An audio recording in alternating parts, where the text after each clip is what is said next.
Okay. Once again, welcome to all our national level faculty development program for the third day.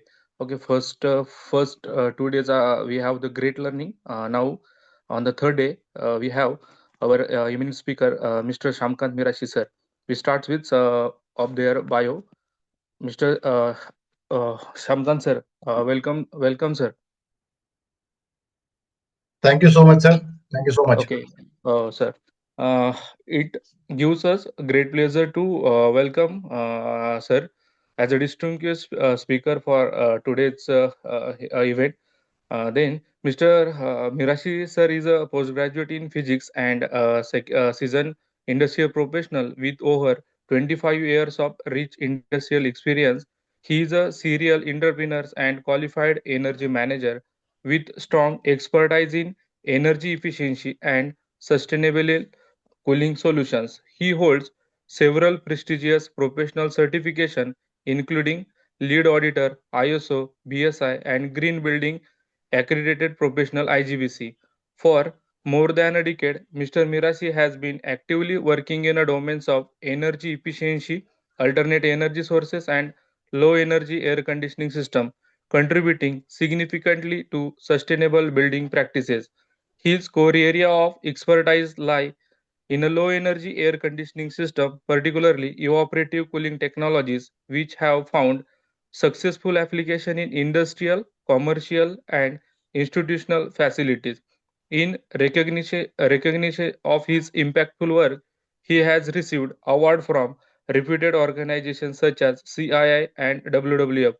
Today's session on advancement in evaporative cooling for sustainable HVAC design promises to be highly insightful, combining strong fundamentals with practical field-based experience. We are honored to have you with us today, Mr. Mirashi sir, and we extend a very warm welcome to you on behalf of Jain College of Engineering, Ishre Pune chapter and Department of Mechanical Engineering. Okay, sir, hand over to you.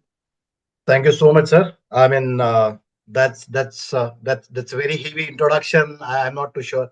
I hope I'll able to carry the kind of introduction that you have done. I hope I should be strong enough to carry that kind of uh, uh, that kind of image during my presentation. Uh, Thank you so much to Jain College and organizers for inviting me here. And I welcome once again all of you uh, on today's event. Uh, that's me. My name is Shamakant Mirashi. Let me quickly share my screen and we will get going with the today's subject.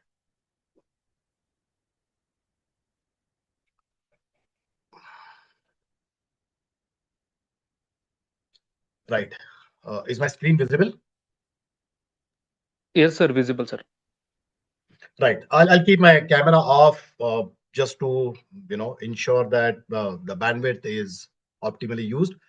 So good evening all, and welcome you all once again on today's event. I'm sure in last 2 days you got to hear some of our industry experts who are very knowledgeable and deep in the subject that they are already working in probably decade or 2 decade. Uh, I hope I'll able to carry the same legacy, and I'm sure at the end of the lecture you all will feel that you have learned something today, or at least you get to know something different than your curriculums and books and so on and so forth. My name is Shamkant Mirashi. I'm based out of Pune. I'm a member of ISHRE. I used to be a very active member till about 2 years back, but because of other professionals, engagement, I was not able to give enough time. That's how I said, okay, let me continue to be as a member and not part of the core working committee. I used to be for 2 years for local chapter. Apart from that, by grace of God, the kind of work that we are doing, we are able to actually bring in good amount of energy efficiency for our users and customers. And low energy air conditioning per se, if we call it as a subject, there are very few people or group who are working in this country, and I always say that thanks to God, we are able to work in that particular subject and able to contribute at whatever minuscule level that we can do. Uh, I, of course, as Sir introduced, so I done my master's in physics. I'm a qualified energy manager, and when we are working in, so when I interact with my client also, and then when we share this kind of presentation, or when we go and try and design some solution for them, uh, we try and build that confidence in our buyer's mind that we are not pushing a particular product, a particular solution just because we are, manufacturing those products or those solutions. We say that it has got some amount of basis, some amount of theoretical understanding, which comes by virtue of your professional certification and the kind of interaction that you have. So that's quick about me. My request is, as long as possible, I understand, the online sessions are little awkward as compared to the in person, but my sincere request is, let's try and keep it interactive within the given time, and let's try and see that, it's not something that I'm speaking from one side, and let's try and keep it interactive, so I also know that people on the other side are awake enough, and there is a good amount of knowledge which is being passed on from one side to the other side. So that will be agenda for today. We will essentially get into the details of evaporative cooling. Of course, you all are learned professors and faculties from your respective institutions. I believe most of you also coming from mechanical as your specialization.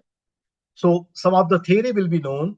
We are only, I mean, the idea here is just to add some of the practical things that we are doing around evaporative cooling and how it is beneficial to the society at large or industry in particular, and what kind of modernization that we are bringing in evaporative cooling. That's a whole agenda. So that's what we go through. Uh, in person presentation, I generally start with a quiz. I'm not too sure how effectively we'll be able to do that today.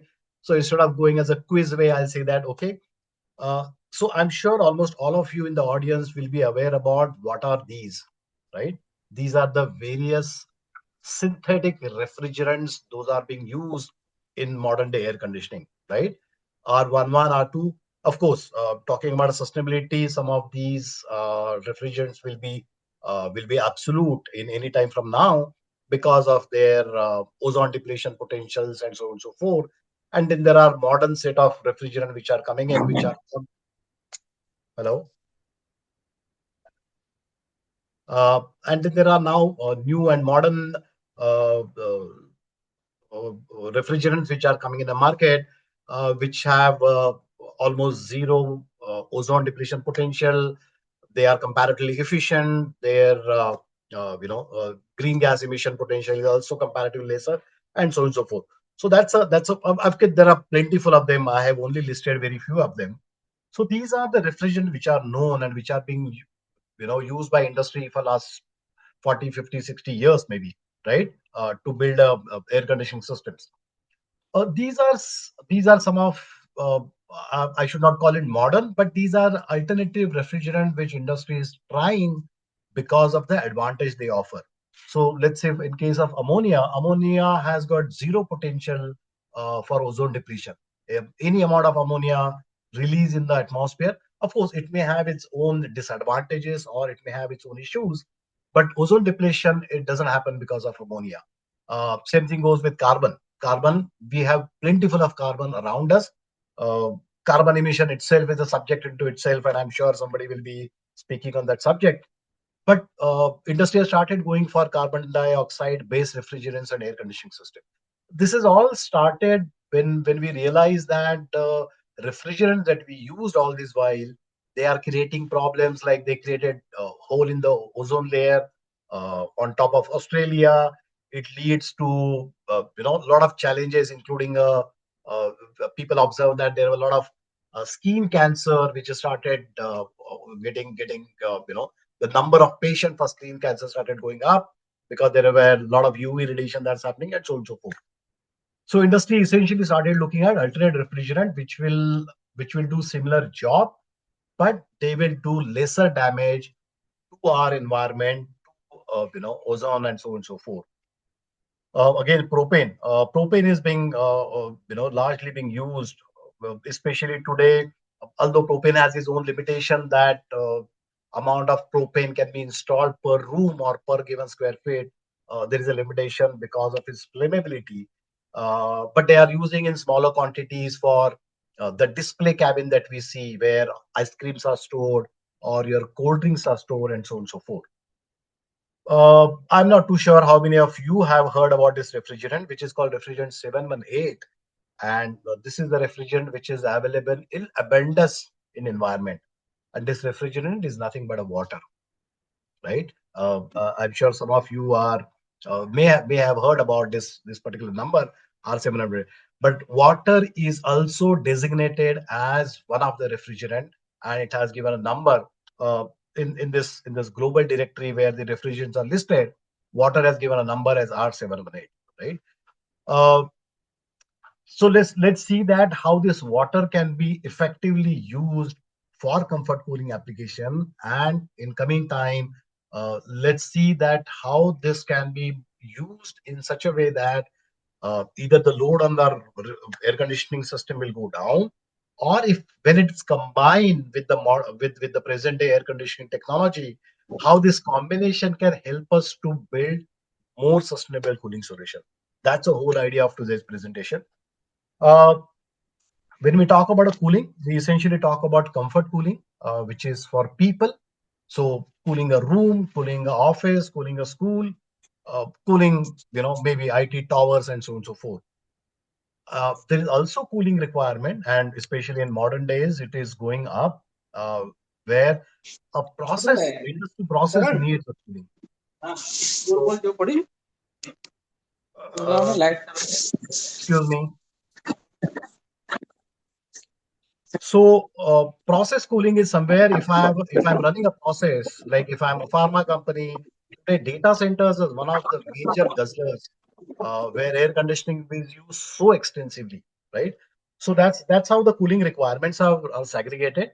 One, it is for comfort of the people, and other where my industrial process or manufacturing process or any other process which demands control temperature and humidity. We largely call it a process cooling. Uh, there are reports from people like NASA. It says that what is the benefit? I mean, uh, in today's scenario, most of you will agree that air conditioning is not necessarily a luxury item today, right? Because of the ambient condition or because of the kind of tight building that we building, if one has to survive inside a building, some kind of cooling is required, right? So it is no more a luxury, but it is a utility. Uh, Process cooling, as I said, where you have one has to control temperature and humidity, or you see if you go to a very advanced or process industry like steel or cement, they have very large size control rooms, electrical panel rooms, and so on and so forth. You will find that even those electrical panel rooms or their control rooms, they are also being cooled by using air conditioning. Data center, I just spoke about 2 minutes back. Today, data center, there are some of the data center, it is seen that the amount of power consumed by the racks or their servers is almost equivalent to the amount of power consumed by air conditioning system, which keeps them cool. So that kind of process cooling requirements are going up. When we look around, these are the two obvious cooling technologies that we see, right? One is called air coolers, evaporation base, on which we will be speaking in next couple of slides, and then air conditioning, which is based on refrigeration, right? Largely, if someone is designing a cooling requirement, these are the two obvious products or these are the two obvious technologies which comes in the mind. And moving forward, we will try and uh, answer this question mark: is there a possibility of a third alternative? So today I'm saying that if I'm a building, if I have office building, and if I want to maintain certain temperature humidity, as of today as a designer, I got only two options: either I can have air cooling or I can have air conditioning. But during the course or toward the end of this presentation, we'll try and have try and answer this question: is there a third alternative, right? So I request all the participants to be hold this thought, and toward the end of the presentation, we'll try and find out is there a third alternative. Okay. Uh, so I think largely we understand what is the difference between an air cooling, air conditioning, and the air cooling part of it. It's something that we will try and invest some time in next couple of slides, and then we slowly go toward air conditioning and see that what is the third alternative looks like. It is very interesting, and I started including this slide in last couple of presentation of mine. Uh, there was a very interesting competition which was held in India. It was a global competition called Global Cooling Prize. That's a website. Those who are interested, they probably can have a look at this website. So this ran for almost 4 years, and lot of multinational companies and organizations and startups, they participated in this, and the winners were awarded by Virginia airline, Mr. Branson. He personally had was interacting, and he was personally given out the awards during the final ceremony. The point I've highlighted is so there are there are a large amount of entries and a lot of participants who had participated and showcased their possible solution. But it was very important to see that these are the companies who were they were in the last lap. You know how the competition works. So these 8 companies were in the last lap, and then out of that, 2 or 3 people were selected finally as a winner. When you look at in detail about their solutions, most of these companies have their website attached to this globalcoolingprice.org, and you will get to know about their respective solution. You will be surprised to find that out of these 8 companies, 6 companies had demonstrated a solution where evaporative cooling is integrated with a refrigeration based cooling, uh, with a commitment that a large amount of energy saving can be done without compromising on the cooling. So when we looked at this, and since I'm working in this field for last almost 15, 16 years, I was following this very closely. So then I started talking to my team that we be rest assured that we have selected a correct subject, because there are 8 global companies, or probably 6 out of 8 global companies think that evaporative cooling is is used in futuristic technology. I told my team that we are absolutely working in a correct domain. So I think evaporation cooling and earthen pot, and these are the theories. It's all known to us. In India, especially, we have examples going all the way down to Taj Mahal and Hawa Mahal and Gol Gumbaj, where water-based cooling is used very efficiently, very effectively. Earthen pot, earthen matka, I'm sure at least 60-70% of our household are still using that to cool the water in peak summer, especially who are into hot and dry areas. So these are the water-based technology, or water-based cooling was known to us all this while. And somebody may not be somebody probably facing a very harsh day may end up doing something like this. But the industrial evaporative cooling systems will look something like this, where this was, of course, how the air washer thing or air cooling thing has started, where they created a box, they used to spray water, and they will let air in from one side.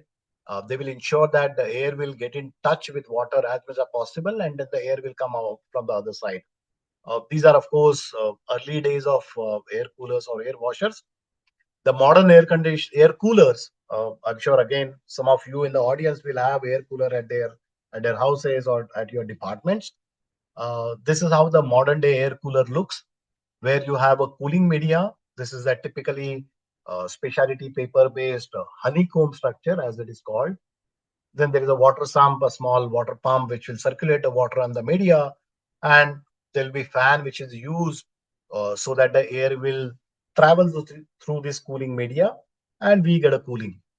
In detail, the GA, or the general arrangement for industry-based evaporative cooler, which looks something like this, where you have a blower for air movement, you have a pump for water movement, and then there's a cooling media which will absorb and hold the water for some time.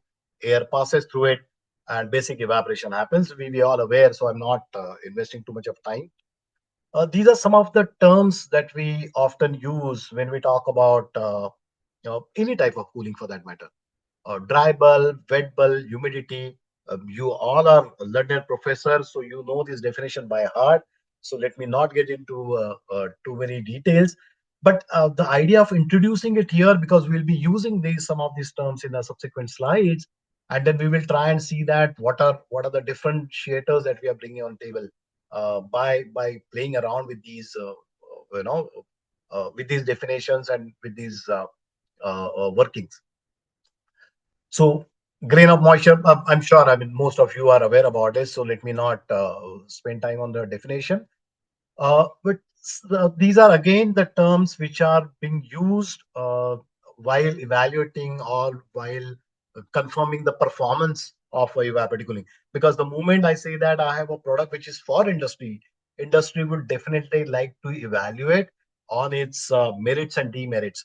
Industry would like to understand that if I am buying a particular evaporative cooler or water-based system, what is performance going to look like? What are the temperature that we can expect out of these coolers and so on and so forth. That's where this definition play a role.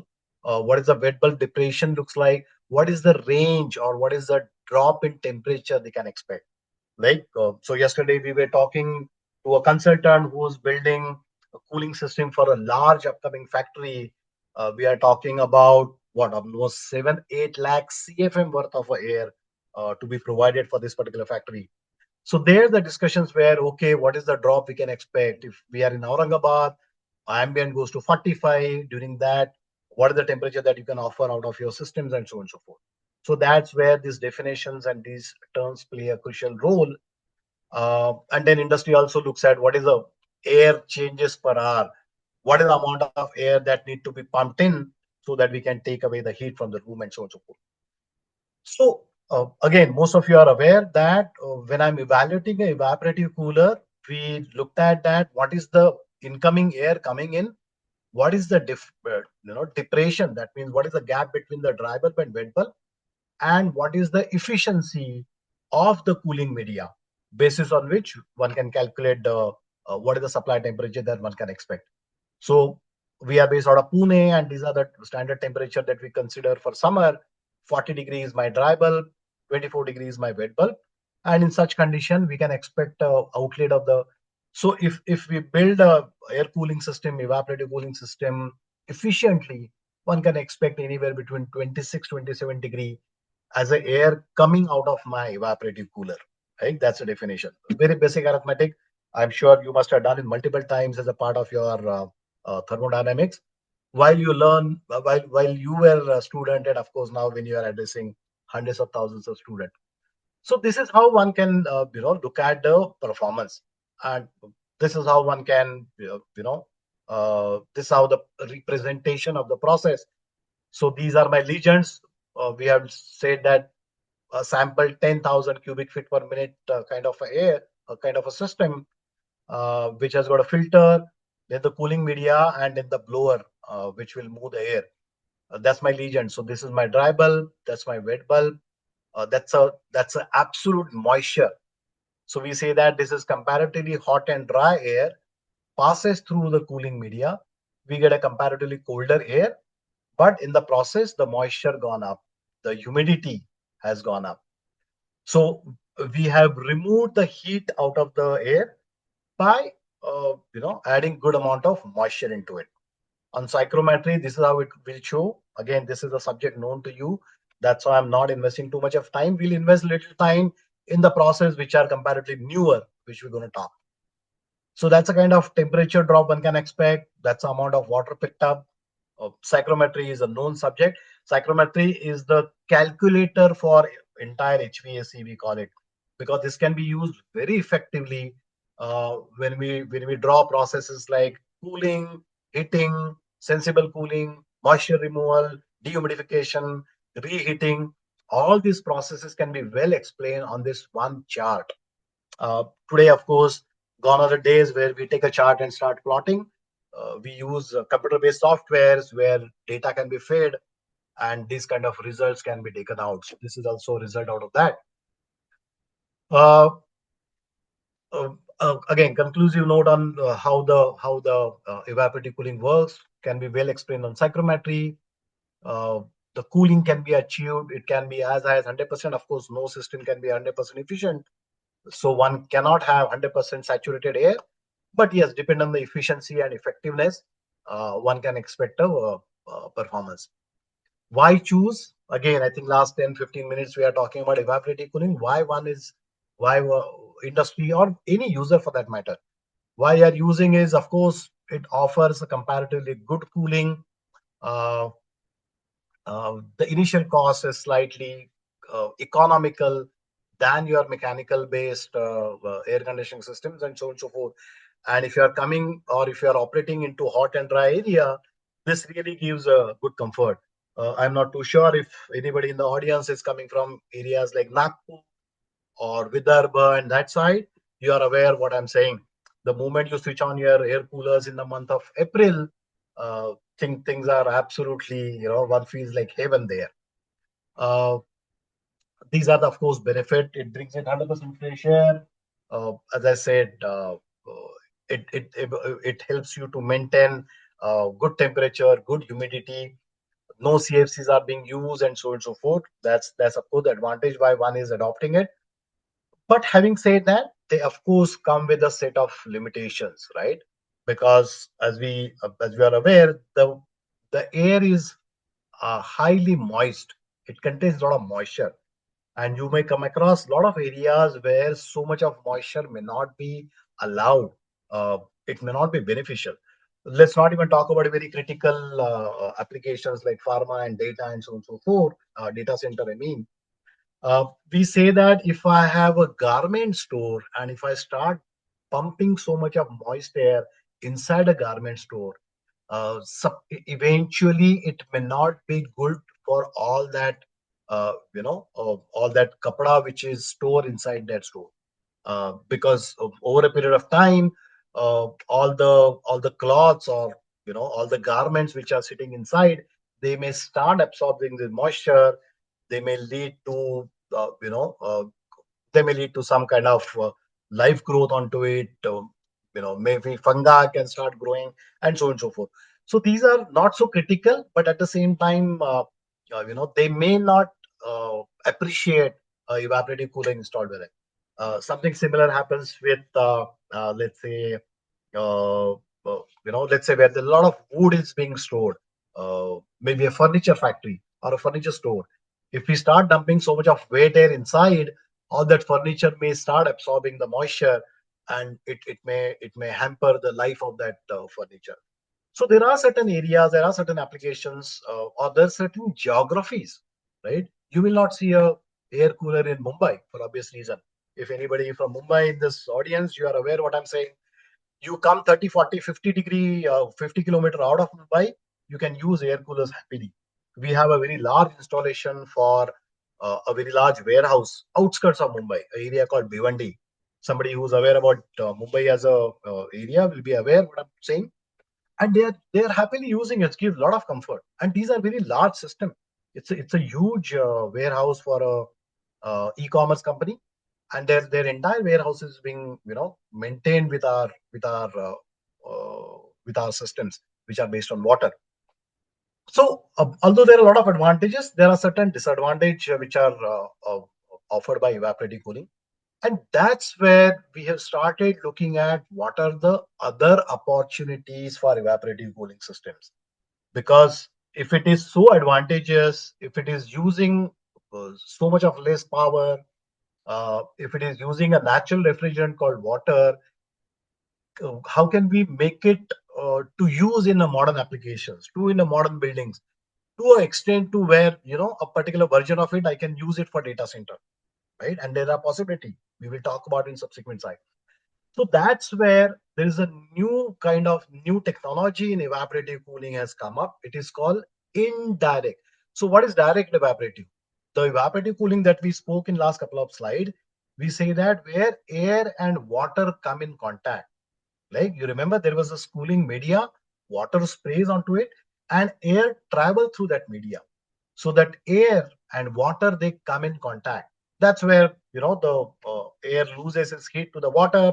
Some amount of water get evaporated. The hot air loses its heat to the water, and that's how we get a cold air.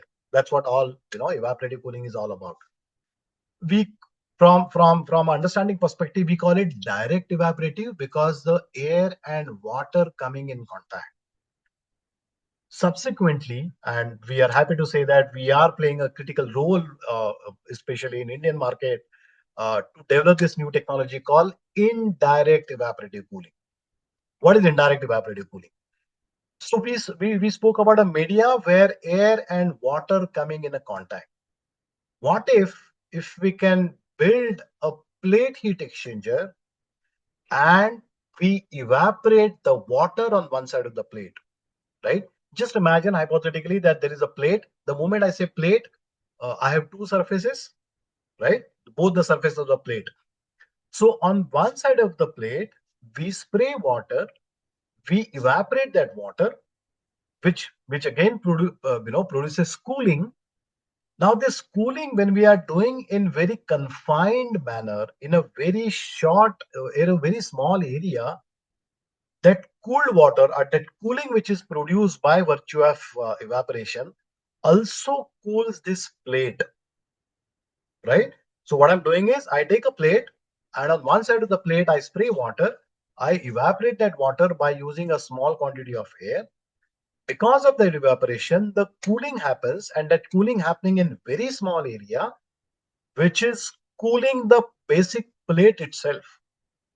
Now, if I can maintain the thickness of this plate very thin, when I say very thin, absolutely thin, less than we are in practical, we build this heat exchanger with a plate thickness of zero point 0.2 or zero point 0.3 200 to 300 micron. So now what is happening on the one side of the plate, we are doing evaporation, cooling this entire plate, and we let the air go on the other side of the plate. So what happens? My same 40-degree air will come on the other side of the plate. It will travel through this heat exchanger. It will touch this plate, not on this wet side, but on the other side, which is dry. And in the process, this 40-degree air touching this plate loses its heat. And by the time it comes out, we get a drop in the temperature. But how it is different? This water is not getting added into this air, right? If I had to plot it, these are the commercial products, how they look. I'll come back to it. Uh, let's try and basically understand here. So what we are saying, it is same 10,000 example, same 40-24 degree air, and this is the absolute moisture, the amount of moisture the air was carrying initially. When this air travels to this plate heat exchanger, that 40 degree is now become 30 degree, roughly about 30 degree. But if you see, the absolute moisture has come down. This was the enthalpy. This is the initial enthalpy. This is the enthalpy out of the heat exchanger. So the enthalpy has reduced, the temperature has dropped, but absolute moisture remains same. By thermodynamics definition, it is called sensible cooling. No moisture added, no moisture removed, only drop in temperature. Right? Now, this is something interesting because if you remember, and I'm sure all of you are learned engineers, basic fundamentally. So, evaporative cooling is an adiabatic process where where enthalpy, the final enthalpy remains same. The sensible load is converted into latent load. The enthalpy in the process remains same. That's how it's called adiabatic process. Wherein here, although we are using water again, we are not talking about a constant enthalpy. We are actually talking about removing enthalpy out of the hot air, right? 40-degree air becoming 29, obviously, but the absolute moisture remains same and enthalpy drops significantly, right? So this is one major advantage that we are bringing on table by introducing this new technology, which is using evaporation as a principle, But that evaporation or the cooling produced by evaporation is indirectly cooling my product air or the air which is we are finally putting into the space. The space could be building, space could be industrial area, or could be anything. So this is a very, this is actually bringing in a fundamental change into the way evaporative cooling works.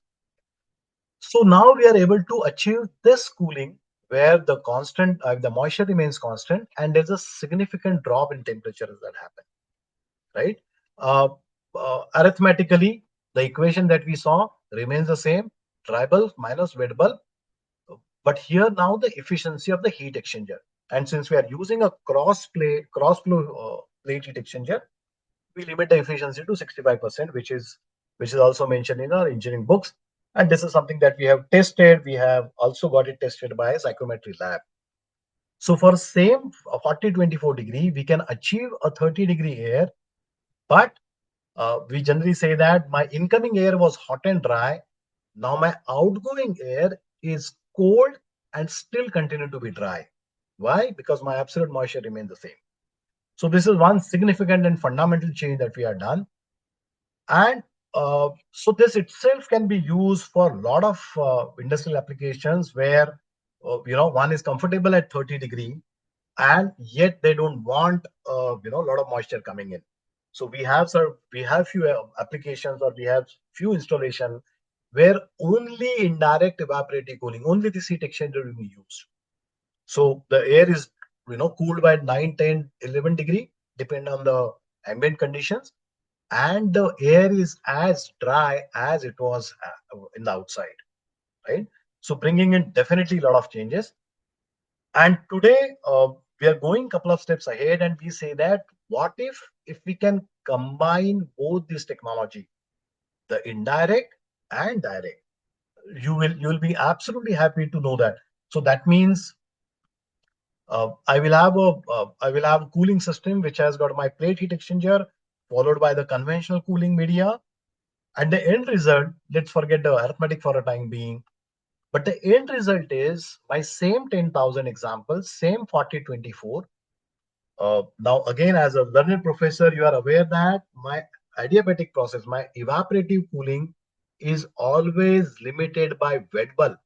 If you remember our first slide, we say that at 24-degree wet bulb, our outlet temperature was roughly about 26.4, 26 to 27, all practical purpose. You will happy to see that when we combine indirect and direct, we are able to cool the air below ambient wet bulb, right? I'm sure as a especially those who has got a specialization in mechanical and who are doing thermodynamics all these year, you will surprised to know that here is a water-based cooling technology which is using evaporation as a principle, and we are able to cool the air below ambient wet bulb. In fact, in Western world, these kind of technologies are called dew point cooler because we are crossing the wet bulb and we are aiming about dew point. Of course, one cannot reach because, as I said some time back, we cannot have a 100% efficient system. So we cannot reach to the dew point directly. But now we have crossed the wet bulb approach and now we are talking about a dew point approach. So you will see that the air has dropped significantly. We are talking about almost 19 or 18-degree drop as compared to ambient. We have comparatively dry air because in the last example you saw that this grammage was almost 19 odd grams per kg or 17 odd something, but we could control it to up to 15 grams, a significant drop in temperature, and significant removal of enthalpy in the process, right? So air is of course saturated again, but saturated at lower temperature, hence lower moisture as compared to my conventional evaporation. How we are doing it, of course, I mean, depend on the protocol. I can always share a couple of these slides for your reference. So we are doing the same process twice. We arrive at a temperature humidity through one stage, use the same formula, use the dry bulb, uh, the resultant dry bulb of the first process, put it that into second, use psychrometry to arrive what will be the corresponding wet bulb, and again use the same numbers into our similar equation, and we arrive at these numbers. Now, this is the same arithmetic being done twice because we have two stages. So these are the products. I mean, this is in industry we call it two-stage evaporative cooling. This is also called indirect, direct evaporative, indirect, direct evaporative cooling systems. There are some names which are being coined. Somebody calls it ambiator, somebody calls it two-stage, somebody calls it IDEC. I mean, these are the marketing nomenclatures. But technically speaking, this is a indirect, direct evaporative cooling system. The advantage is brought in by this stage, the heat exchanger, the indirect process where the moisture and air are not in contact. That's how it is shown on psychrometry. So first there is a sensible cooling on horizontal path, no moisture added removed, then followed by a conventional evaporative cooling. The total advantage being lower temperature, temperature lower than ambient wind bulb, comparatively less moist, and then of course so on and so forth. So these are some of the advantages. Supply temperature below ambient wet bulb, uh, higher moisture content, that means saturated air, but at comparatively. Now when we say that from 40 degree to 22 degrees, for example, the amount of cooling produced in tonnage, and if you see the power consumed to arrive at that, we we we look at a very attractive number. Unlike conventional air conditioning, which consumes 1000 watt, 1200 watt, 1400 watt, we say that this combined process, consume as low as 300 watts per ton uh, to produce that kind of cooling, right? So that's a major change that we are bringing on a table. Today, by grace of God and by grace of our efforts, there are plentiful of installation. Right now, my team is working on a very large project right here in Pune for a multinational company called Cummins, and so on and so forth. So there are a couple of discussions. This is a quick comparison. Uh, let's say if we are working on a application in Pune where we are consider the same temperature, we have seen what is the resultant temperature, and let's say example that we want to maintain 30-degree inside a factory.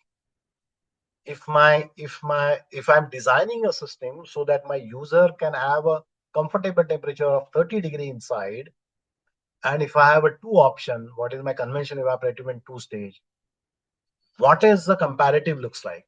Now you will see that to achieve same delta T, or rather to achieve the same temperature, since there was a lesser delta T here and there's a lesser delta T, higher delta T here, we can work on a smaller air quantities, right? We understand the Q equation where we talk about constant into delta T into CFM. What is the heat pickup?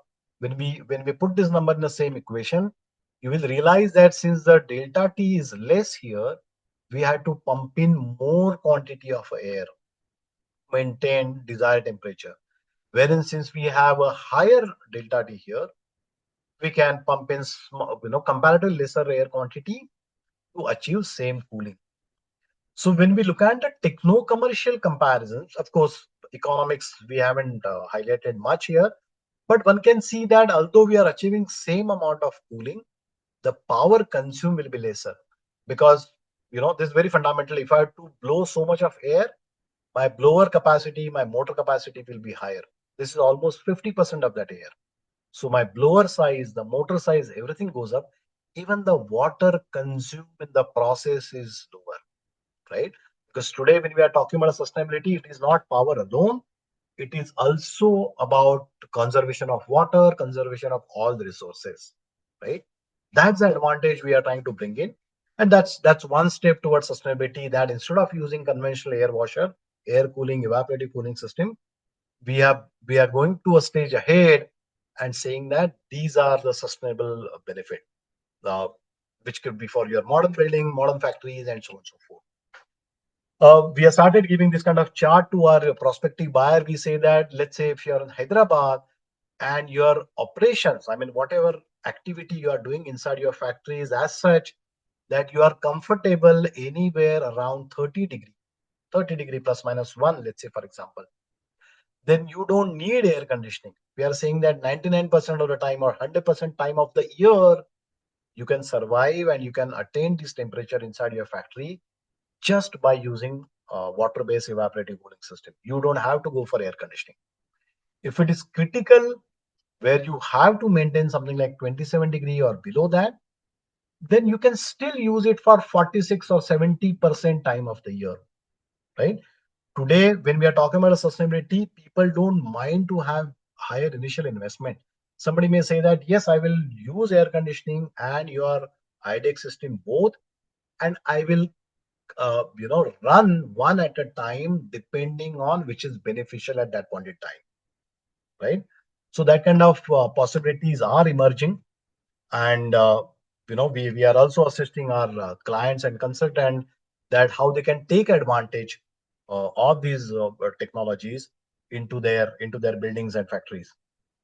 uh, we are going step ahead, and what I just mentioned in the last slide, that either one can have two different systems working in the same campus, or today we are saying what if we can combine both these technology in a same given equipment. And that's where I'm trying to answer this question, that is there a possibility that there is a evaporative cooler, there is an air conditioner, is there a possibility there is a third alternative where we combine both of them, take advantage of both this technology, and deliver a solution to an industry which will consume less power without compromising on the comfort, right? That's what hybrid technology is all about. We are using water-based system, indirect evaporative cooling. We are using refrigeration coil, combining together and offer a solution to a client which is going to consume less power, because what we are doing is it's a hybrid working. The sensible load of the air will be taken care by indirect. The latent load or moisture removal, which is the fundamental operation of any refrigeration cycle, is being done by refrigeration coil, and put together they will consume less power as compared to conventional air conditioning. So if this was how your HVAC was working, we say that this is the load which will be taken off from HVAC. It will be driven by IDEC or indirect evaporative cooling, and the net result is, let's look at a number, because as an engineer you would like to see number. So we are again taking the same example of 10,000 CFM for the same given condition. When we run it through the same arithmetic equation of HVAC, my conventional air conditioning would have required 60 kilowatt. When we combine indirect with the IEC plus AHU, which means the indirect evaporative cooling plus conventional air handling unit, the refrigeration base, the air conditioning base, the power required to cool the same 10,000 CFM will be something like 40 kilowatt. So from 60 kilowatt, we can bring it down roughly about 30%, right? We have delivered a couple of systems in Pune and, of course, a couple of more places in India. We were lucky enough to deliver similar systems in Oman, where we had demonstrated. So, very classic example we had done in Pune, where the original load by consultant was 300 ton. We could assist them, and the project is delivered at 200 ton. And this is working since 2021, almost last 5 6 years.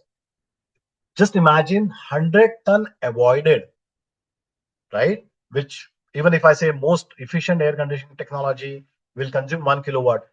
So 100 ton corresponding to 100 kilowatt avoided every hour of working. And from 21 till today, it's an IT building, so they may be working 5 days a week. They may be working only in daytime. Even if we consider all those numbers, just imagine 100 kilowatt into so many number of hours saved. That's a huge saving. And that's where we are talking about a sustainability.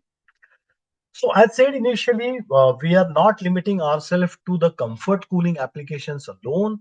We are also going out, uh, talking to industry that what are there other areas where probably we can bring in this. Uh, we have what, 10 minutes? Yeah, I think I'll be done in next 5 minutes.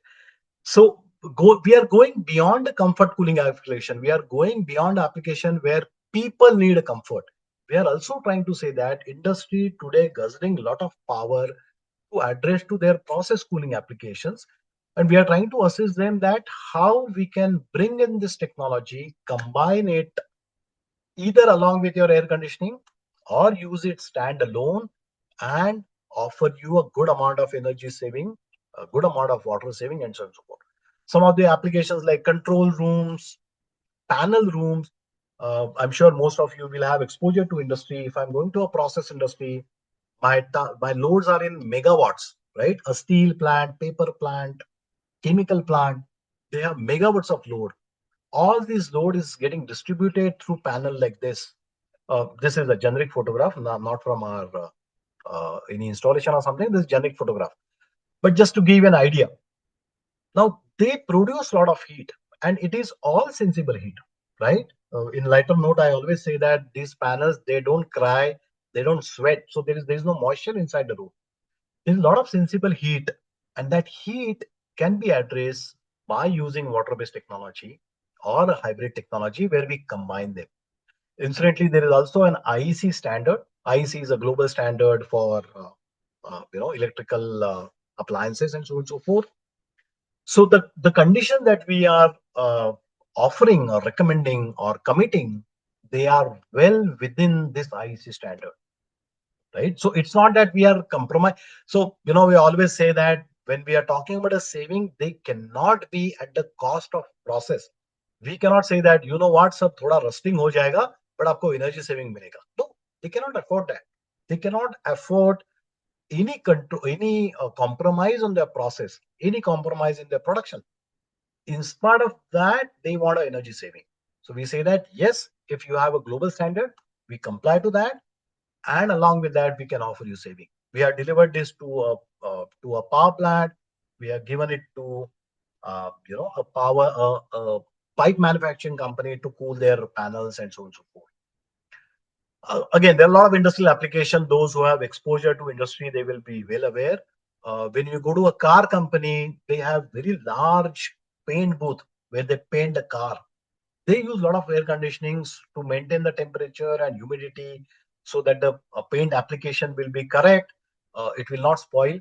They use a lot of air. They use a lot of air conditioning. Uh, we are trying to assist them with this. So and so forth. I may not get into every application, but again, pharma, we started talking about it. Pharma, healthcare, where the medicines are produced or the patients are treated, or they may have back-end R&D things called animal house and so on and so forth. They all use very high amount of air conditioning, and there are a lot of possibility. Of course, there are certain projects which are being delivered. There are certain projects in pipeline where we are assisting these industries and their consultants and their contractors how we can integrate these solutions and make their either. Okay, the advantage again is we are saying that if somebody has got an existing air conditioning, we also talk about retrofitting. What does that mean is they can continue with their air conditioning system. We can add our solution to their existing setup. By virtue of that, they can have saving, or they can replace their old air conditioning with our hybrid system, and they can look at saving, right? And then, of course, last but not the least, today we are talking about a green building. A green building are focusing on reducing kilowatt of power consumption on every square feet. And I'm sure most of you will be aware that a typical building, their 50 to 60% power is consumed to air conditioning. Lighting maybe 10%, elevator maybe another 10, 11%. Their major load, and it could be as high as 50 to 60% is air conditioning. There are a lot of areas, there are a lot of applications where they can use our sustainable air conditioning technologies and solutions. Again, they can be retrofitted onto an existing system.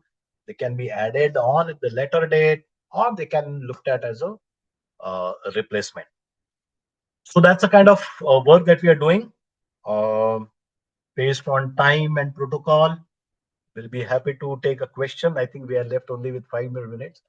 I'm not too sure.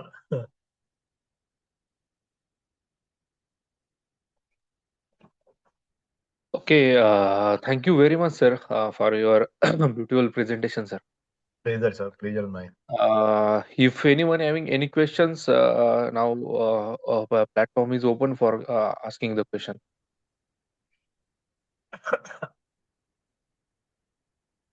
Please unmute yourself and ask the question, if anyone.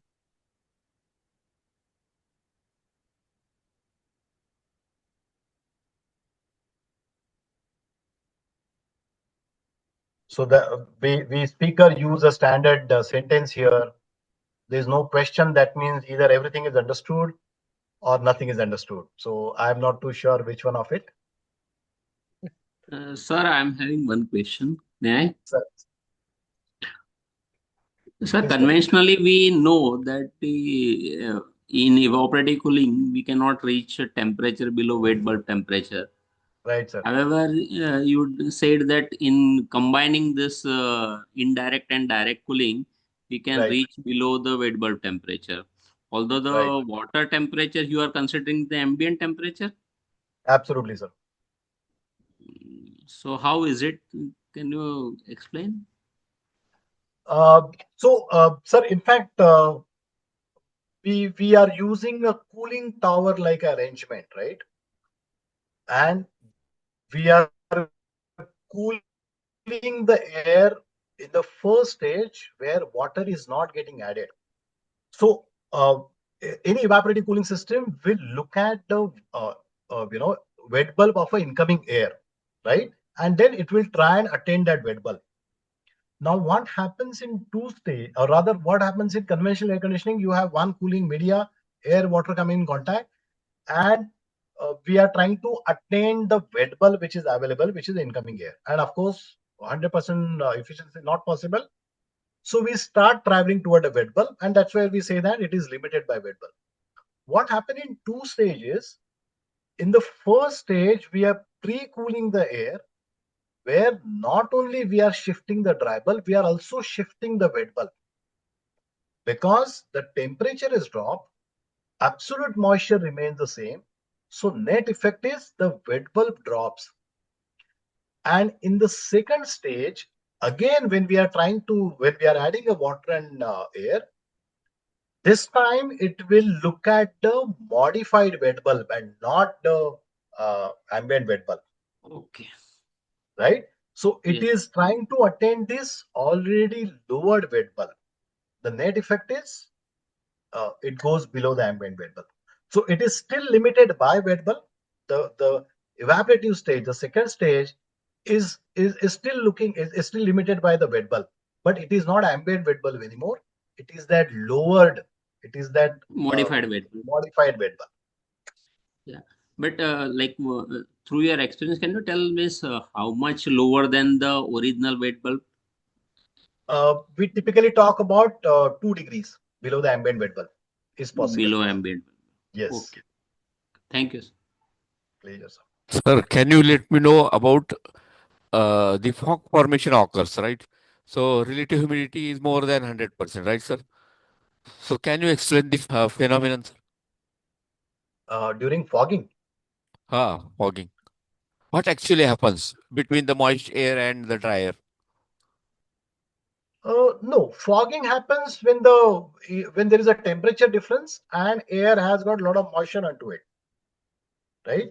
So we Huh. say that the fogging happening during our drives, right? When we are driving a car and there is a fogging, because your glass may be exposed to lower temperature from outside, and then you have 3, 4 people traveling, so all the moisture coming out of your perspiration, it gets settled on the glass, and that's where the fogging happens, right? Or other way Okay. around, when we take a hot air bath, your mirror was already at lower temperature. Then we Yeah. pump in so much of hot water, and then there is a fog which happens on the because the mirror was cold initially. All of a sudden, there is so much of steam coming in. It's settled there, and the fog happens. So it is a phenomenon when you have surfaces at different temperatures, and there is a high amount of moisture which is available. Sir, at the time of fog formation, Mm. how much will be the delta T? diaper and wet bulb? It will be difficult to say, but there has to be a significant difference. There has to be significant difference. It will vary condition to condition. It will depend on the RH conditions. At what RH, Okay. because then what factor comes in is the dew point. What factor comes in? What is the wet bulb? So at different temperature, the both these conditions will vary. At a 30-degree, the wet bulb will be different. At 40-degree, the wet bulb will be different, right? So Yeah, yeah. they may not be a definite number attached to it. Okay, one more question, sir. Please. Uh, what is difference between wet bulb temperature and dew point temperature? Okay, so Why, uh, surely. So dew point, as the name suggests, is where the dew formation happens, right? dew means what actually? Uh, Dew. uh, dew drops. So in the winter, when you go out in the morning, you see so much of dew drops fall Droplets, yeah, on the trees on also, the small, droplet, small. Okay, right? okay.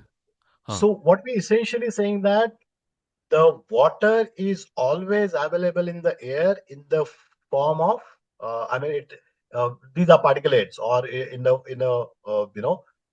when the temperature goes as low where the dew forms, Okay. right?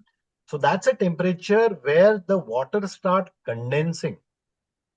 Yeah, yeah. So water was always there in the air, but the temperature was not low enough to condense it.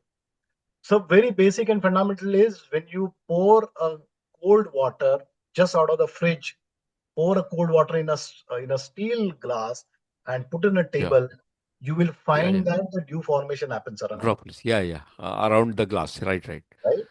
Because Yeah. the air around always had water inside it, right? Yeah. But Yeah. the temperature around that glass dropped to an extent where it start condensing. So Yeah, that's yeah. that's what dew point temperature is all about. It is that temperature where dew will form. Again, that temperature may vary. That temperature will vary depending Okay. on what is the tribal, what is the wet bulb, what is the RH. Based on that, temperature also vary. Mm-hmm. In in Okay, in okay. in day-to-day practice, we generally talk about only temperature and humidity, but these are the other parameters. Yeah, yeah. Sir, DPT is always less than WPT, no? Am I Of right, sir? course, of course, it is Of course. always Yeah, yeah, yeah. Okay, okay. Thank you so much, sir. I'm most satisfied. Okay. Thank you. most welcome. So I have one Thank you, question. Momin sir. Hello. Sir. Yes, yes. Ask, please ask. You are mentioning one example of that spray painting for car, and Yes, you are mentioning the temperature and relative humidity control. How does the relative humidity control in evaporative? humidity control in. RH control in that indirect uh, Oh, evaporation? so we are not using RH control. I mean, that's not a correct technology. Neither we are creating that kind of image. We are saying that the kind of humidity one would have achieved in evaporative cooling, as compare, we are offering a lower humidity, right? In case of conventional air cooling system, one would have seen the air completely getting moist, and the moisture content maybe 17, 18, 19 grams per kg. Say, for example, the example that we saw throughout the presentation, 40-degree dry bulb, 24-degree wet bulb. If I'm going by conventional air washer system, at the outlet, my moisture may be as high as 18, 19 grams per kg, and temperature is 26 degree. But when we do two stage, in indirect stage, there is no moisture addition at all, and yet I'm getting 30-degree. If I want a lower temperature, which is as low as 22-degree or 23-degree, my moisture content is still hovering about 15 gram per kg, right? So I'm getting a cold air, but comparatively less moisture compared to what? Compared to conventional air conditioning system, a conventional evaporative cooling system. So we are not saying we are controlling. We are saying that it is better as compared to conventional air cooling systems. If you remember in a couple of first few slides, we say that although evaporative cooling is effective, one of its major limitation that it throws out so much of moisture, which may not be acceptable. And we also look at examples like, garment industry or furniture factory or furniture store and so on. So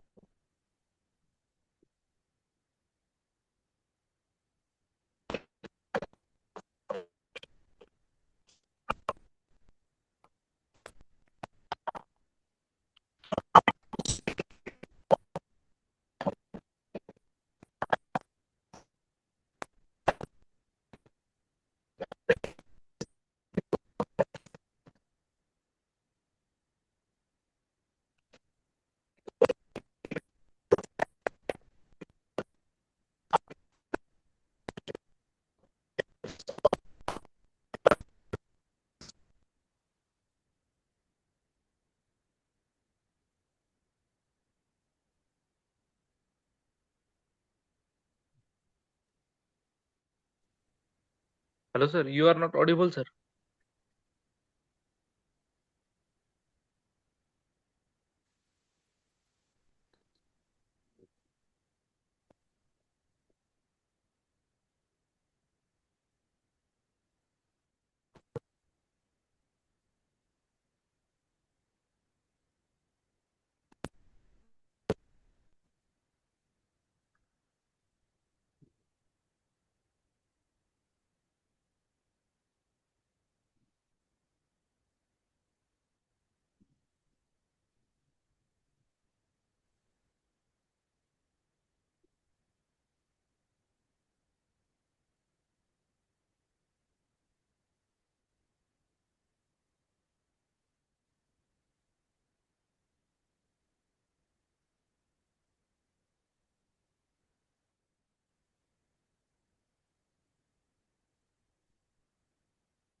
Gorde sir, it is audible?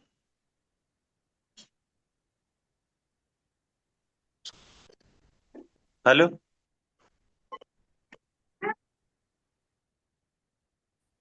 No, sir, not audible. Okay. I think Hello, sir. Gorde sir. Yes, Gorde sir. Uh, uh, Hello, sir. Sir, Sir. thank you very much, sir. There is some technical network issue from my side, sir. Okay. Sir, I request to Mr. Gadekar Ramdas, the NBA coordinator, please Yes, sir. take over top. Thanks, sir. Okay. Vote of thanks, sir. Okay. Okay. No, no issue. So it is audible, Gorde sir, clearly or not? Yes, sir, clearly. Okay. So no issue, sir. I am very much thankful to Mr. Shamakant Mirashi, sir. Sir has delivered the content in a very lucid language with baritone voice and elaborate the basic things a very nice way. Mr. Mirasi has touches so many parts and unfolded the things in advancement in evaporative cooling for sustainable HVAC design. I am very much hopeful that today's content will make its worth and very much useful in future endeavor to all the participants. So once again, thankful to Shamakant Merasi sir for this knowledgeable delivered content. I'm very much thankful to organizer team, ISRE, Professor Gorde NB, and Head of Department of Mechanical Engineering Department from Jain College of Engineering, Kuran. I very much appreciate the valuable presence of every participants. So thank you once again, and thank you everyone. Thank you.